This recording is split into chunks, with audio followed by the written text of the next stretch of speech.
नमस्कार साथियों, कैसे हैं आप सभी? आशा करता हूँ आप सभी बहुत अच्छे होंगे। साथियों, आज के हम लोग इस वीडियो में कक्षा 12वीं जीव विज्ञान की ये प्रथम अध्याय जीवों में जनन यानी कि रिप्रोडक्शन इन ऑर्गेनिज्म पाठ को पढ़ेंगे। साथियों, इसके पहले इस चैप्टर की 3 वीडियो अपलोड किए जा चुके हैं। अगर आप वो वीडियो नहीं देखे हैं तो उसको जरूर देखें। आज के हम लोग इस वीडियो में इस चैप्टर को समाप्त कर देंगे, अर्थात यह लास्ट वीडियो होगा फर्स्ट चैप्टर का। उसके बाद हम लोग सेकंड चैप्टर की तरफ बढ़ेंगे।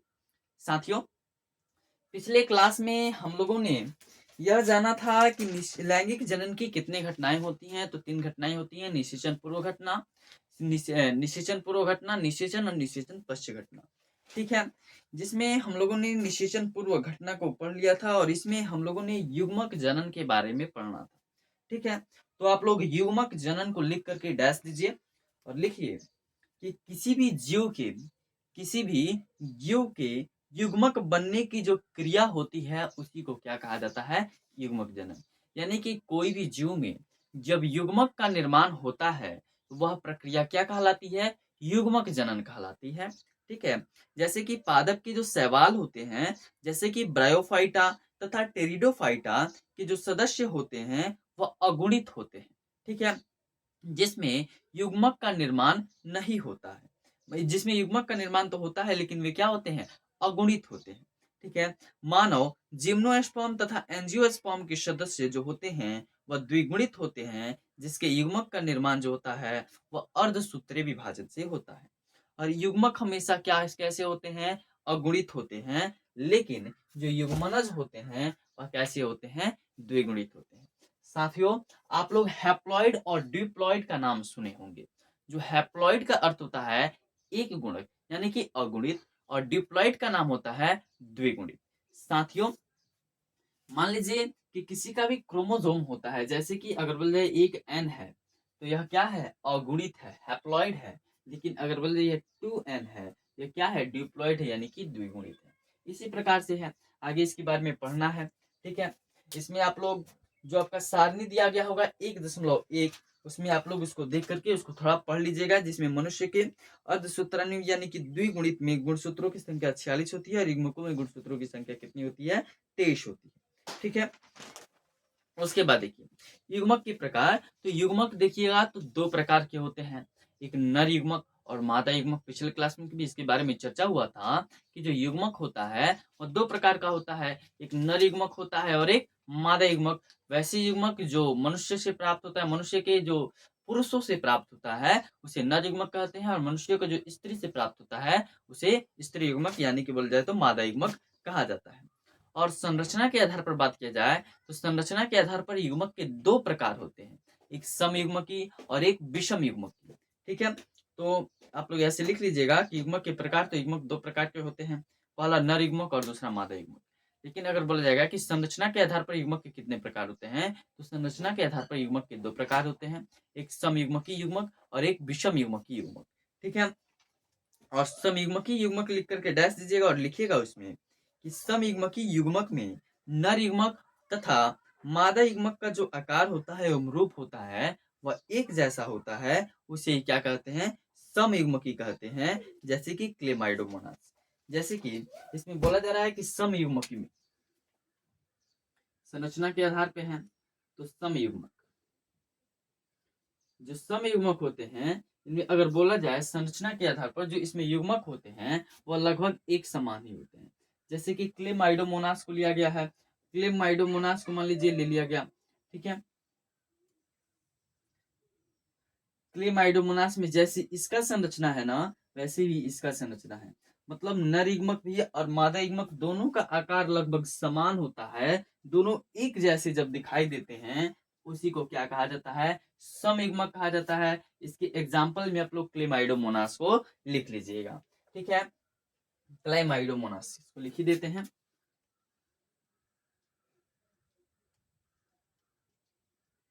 क्लेमाइडोमोनास।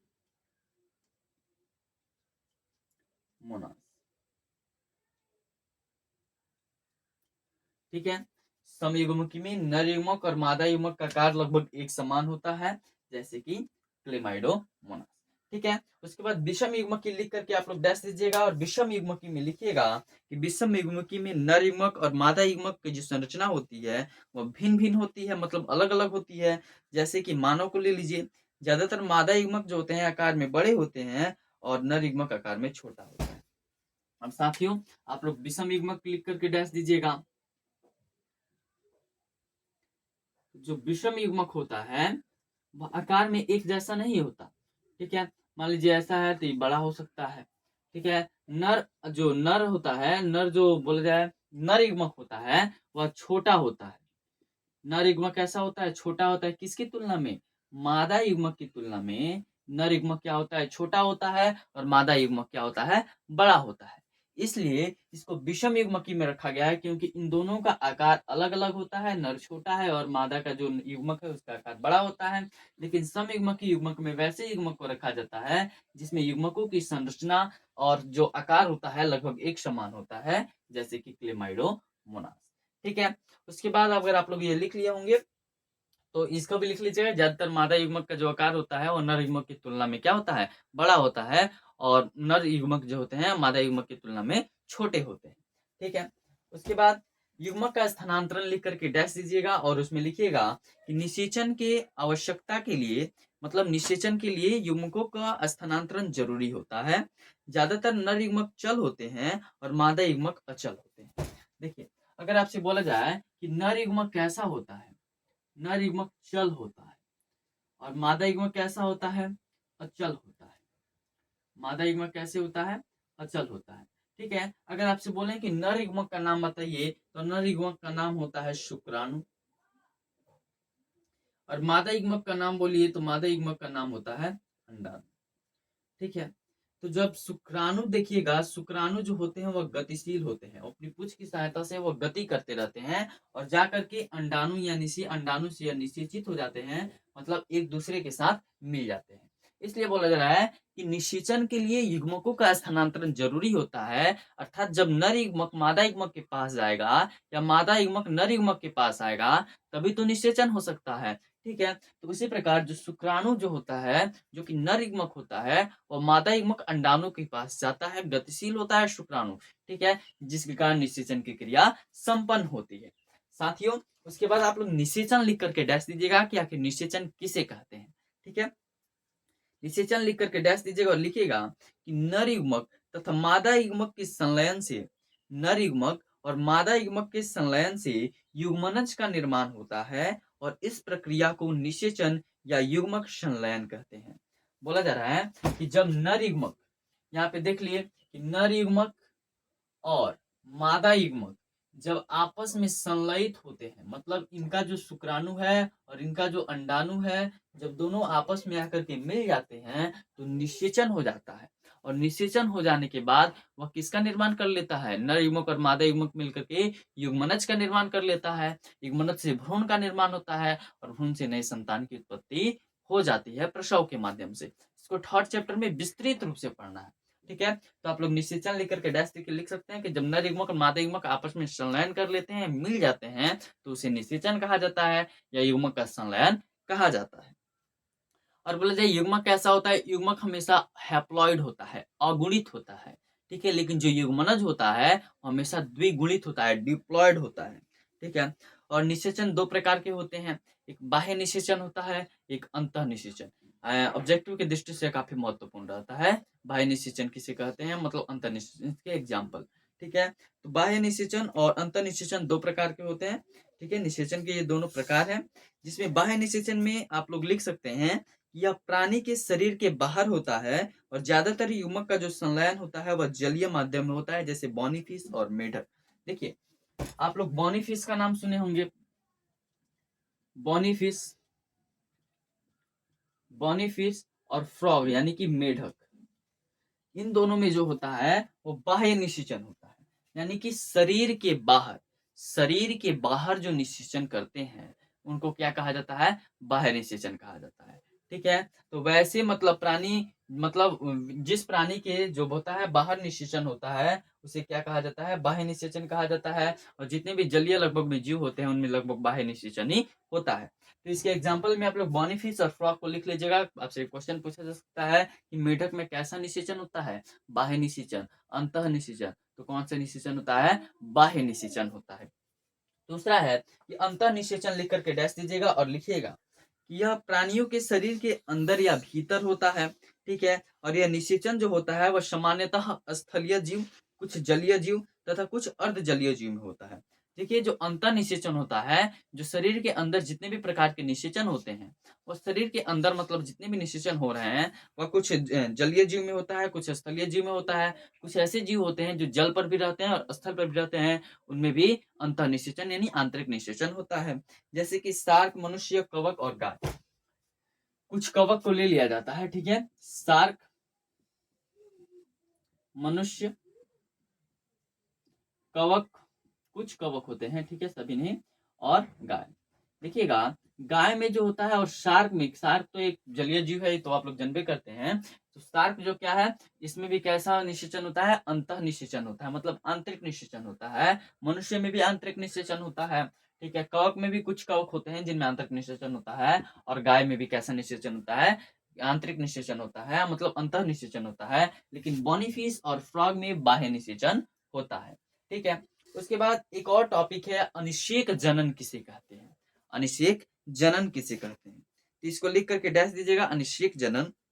और इसमें लिखिएगा कि बिना निषेचन के मादा युग्मक से नए जीव का निर्माण हो जाता है, इस क्रिया को अनिषेक जनन कहते हैं।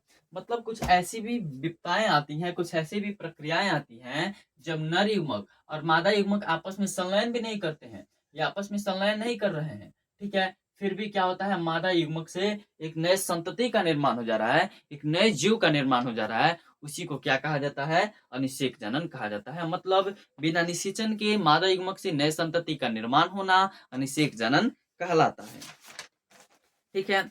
उसके बाद अगला टॉपिक है कि अनिषेक जनन कितने प्रकार के होते हैं। तो साथियों आपको बता दें कि अनिषेक जनन जो होता है वह दो प्रकार का होता है। एक प्राकृतिक अनिषेक जनन होता है, दूसरा बाह्य अनिषेक जनन होता है।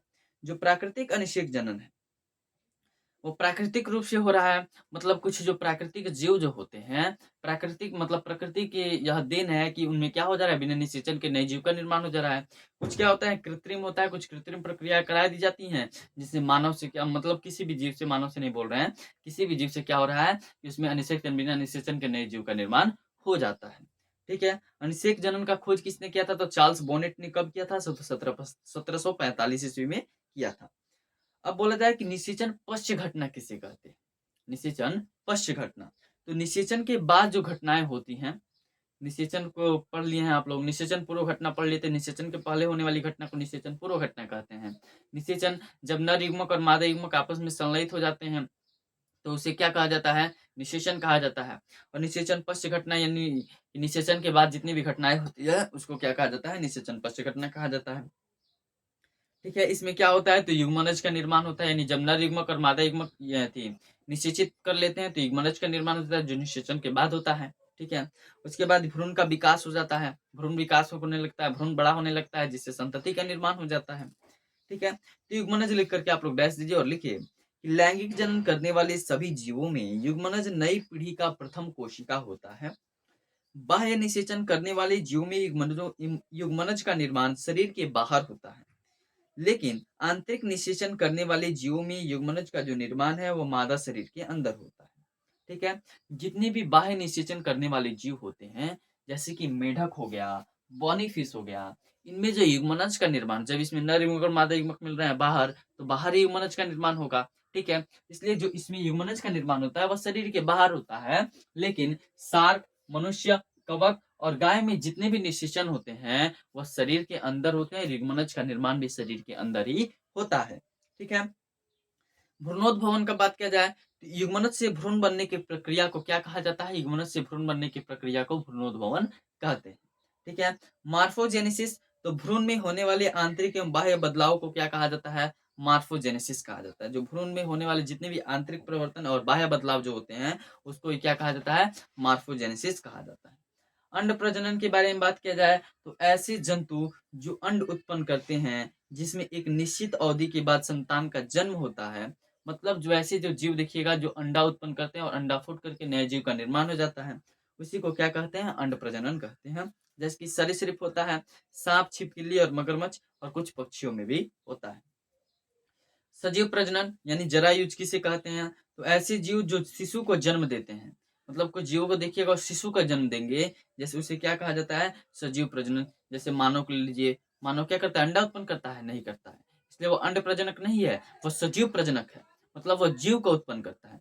गाय क्या अंडा उत्पन्न करती है? नहीं, गाय बच्ची को उत्पन्न करती है, इसलिए गाय भी क्या हो जाएगी? सजीव प्रजनन हो जाएगी। अब देखिए कुछ फसल आते हैं, जैसे कि मोनोकॉर्पिक फसल होते हैं, पॉलीकॉर्पिक फसल होते हैं। पूछा जाता है आपकी बोर्ड परीक्षा में कि मोनोकॉर्पिक फसल किसे कहा जाता है और पॉलीकॉर्पिक फसल किसे कहा जाता है। तो मोनोकॉर्पिक लिख करके डैश दीजिएगा और लिखेगा वैसे पादप जो अपने संपूर्ण जीवन काल में, जो अपने पूरे जीवन काल में एक बार पुष्प धारण करते हैं, उसे मोनोकार्पिक पादप कहा जाता है। देखिएगा कुछ पौधे ऐसे होते हैं जिनका जीवन बीत जाएगा, ठीक है, जब मरने के कगार पे होंगे ना तब वो पुष्प धारण करते हैं, वैसे को क्या कहा जाता है? मोनोकॉर्पिक कहा जाता है। जैसे कि धान देखिएगा, धान जो होगा एक ही बार पुष्प धारण करता है, ठीक है। गेहूं एक ही बार पुष्प धारण करता है, मतलब एक ही बार उसमें बीज लगता है। तीसरा बात, जो बांस का पौधा देखे होंगे तो अपने पूरे जीवन काल में मात्र एक ही बार क्या करता है? फूल धारण करता है, उसके बाद वो सूख जाता है, उसकी मृत्यु हो जाती है, ठीक है। जो बांस की जो प्रजाति होती है वो 50 से 100 वर्ष में एक बार पुष्प उत्पन्न करती है, जब मतलब वो 50 वर्ष के ऊपर हो जाएगी ना और 100 वर्ष के नीचे रहेंगे, जब वह पौधा उतना बड़ा हो जाएगा तभी वह क्या करेगा? पुष्प उत्पन्न करता है। तो उतना तो बांस हम लोग को छोड़ते नहीं है, जिस कारण हम लोग देख भी नहीं पाते हैं, ठीक है। पॉलीकार्पिक, तो वैसा पादप जो अपने पूरे जीवन काल में एक से अधिक बार पुष्प धारण करते हैं उसे पॉलोकार्पिक पादप कहते हैं। लेकिन कुछ पादप ऐसे देखे होंगे कि जो हर सीजन में पुष्प नया धारण कर रहा है, हमें नया फल दे रहा है, उसी को क्या कहा जाता है? पॉलीकार्पिक कहा जाता है। जैसे कि आम और लीची को ले लीजिए, आम एक वर्ष के बाद क्या करता है? पुष्प धारण करता है, फिर से आम उत्पन्न करता है, फिर अगले वर्ष देता है, ठीक है। लीची देखिए, लीची हर वर्ष उसका क्या करता है? अपना फल उत्पन्न करता है। और नीलकुरेंजी पादप, ये काफी महत्वपूर्ण है कि जो नीलकुरेंजी पादप होता है वो 12 वर्ष में पुष्प धारण करता है। क्वेश्चन आप लोग से पूछा जाएगा कि नीलकुरेंजी पादप कितने वर्ष में पुष्प धारण करता है? तो 12 वर्ष में धारण करता है, तथा ये पौधा जो है केरल, कर्नाटक तथा तमिलनाडु में पाया जाता है। और जो नीलकुरेंजी का पौधा होता है वो केरल, कर्नाटक और तमिलनाडु में पाया जाता है। साथियों, ये आज आप लोग का ये फर्स्ट चैप्टर खत्म हो गया, कल से हम लोग सेकंड चैप्टर पढ़ेंगे, ठीक है। अभी के लिए बस इतना ही रहने देते हैं। अगर आपको ये वीडियो अच्छा लग रहा होगा तो वीडियो को ज़्यादा से ज़्यादा शेयर कीजिएगा, और कोई टॉपिक आपका फर्स्ट चैप्टर में छूट गया हो तो आप हमें कमेंट बॉक्स में ज़रूर बताइएगा, उसको भी हम लोग कवर करेंगे। चलिए मिलते हैं अगले वीडियो में।